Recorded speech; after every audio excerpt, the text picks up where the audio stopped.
Welcome everyone to Nerd of the Rings. I am joined by Mr. Charles Edwards. You know him as Celebrimbor. Charles, thanks for joining me today. Not at all. It's a great pleasure, Matt.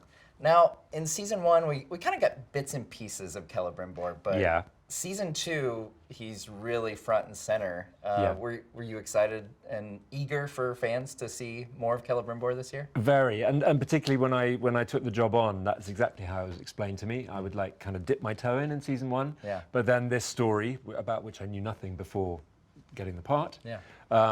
was to be told, and that was a huge, I've been very excited, together with Charlie, to tell this story. Yeah. Now, you mentioned how you weren't familiar with the text before taking the role. As you looked into Celebrimbor, because I saw in season one you mentioned kind of looking into the character and the story a bit. What stuck out to you from the text that kind of helped inform your performance? The main thing was one sentence which I found, and I think it was Unfinished Tales, when he secretly desired to, I can't remember what the exact wording, but to rival the skill of his grandfather. Yeah. And that was secretly desired was my kind of backbone, which suggested to me a sort of hidden ambition, a pride, and something that could be useful to play for season two. Season two, spoiler alert for those who haven't watched, you should probably pause now. Season two brings Celebrimbor's story to a close here. Is there a certain freedom as an actor knowing that, you've got this kind of expiration date in the show? There kind of is, I guess. Yeah. I hadn't thought of it like that, but I suppose there is. And particularly, I've always felt a freedom with this character, in that there was a peppering of references to look at in Tolkien. And I hadn't known, I was a great Lord of the Rings fan, but I hadn't known of Celebrimbor. And to realize that he was this fleetingly mentioned, yet integral cog in the machinery of the whole thing was also a very freeing thing. But I think you're right, knowing that you're gonna meet an end, I think probably does give you a certain freedom in a funny kind of way. So you kind of leave it out all on the table. So to I speak. think that's right. And particularly as the season goes on, I mean, the beautiful way they've told this story, particularly with the big trick of it all being fine in the forge and outside is the Maelstrom, I just think is great. I love that. And that to me is the ultimate deception of altering his reality.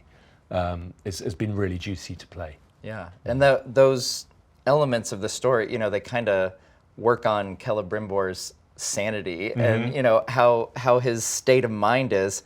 I'm curious, from a practical standpoint, did you guys film that more or less sequentially, or did you have to remind yourself, okay, I'm at this point in my mental degradation? No, what was the great boon about this was that it was shot in order, pretty much. Yeah. So you're quite right. Those scenes are played pretty much, as we receive the scripts, and for a degradation of character and a mental sort of deterioration like this, to be able to play it straight through was a real plus. I bet rather than, as you've mentioned, obviously in filming, a lot of the time you're jumping around trying to remember where you were. So it was just Charlie and I in that wonderful set for however many months it was. Yeah. And each day we'd just carry on with the story. Yeah. So obviously there were some exterior shots that we had to sort of fit in that weren't in order, but for the most part it was like that. Yeah. Now, in what is honestly, as I think more and more about it, I keep landing on this moment as probably my favorite of this season, where Celebrimbor, in like this last act of defiance, with the foresight of death, which is a very Tolkien concept, he calls Sauron a slave to the rings. Yeah, and great. I just love that reframing of Sauron. Yeah. There was that sequence. There was initially quite a lot of dialogue, well, mainly coming from me, while I'm up there on the end of Sauron's spear. Yeah.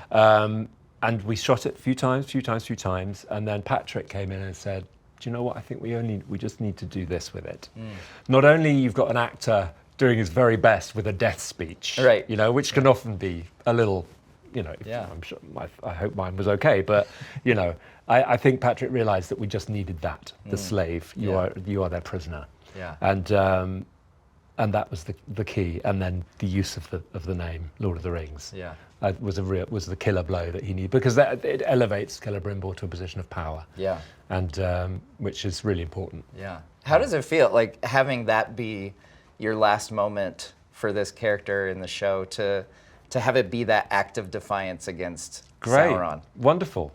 I mean, because it's great for us to see it reignite, and to see his true, his fearlessness, and the fact that he talks about, I am going now to somewhere you can never reach me. And in those last few moments, he rises. It's almost as if his spirit is just rising above. He can't be harmed anymore, and he now sees everything that's become of him over the last however long it's been, and yes, has that moment of defiance at the end, which is a beautiful way for him to go. It is, yeah. Well, thank you so much for Not taking at all. the time out. Great pleasure. And we'll see you all next time on Nerd of the Rings.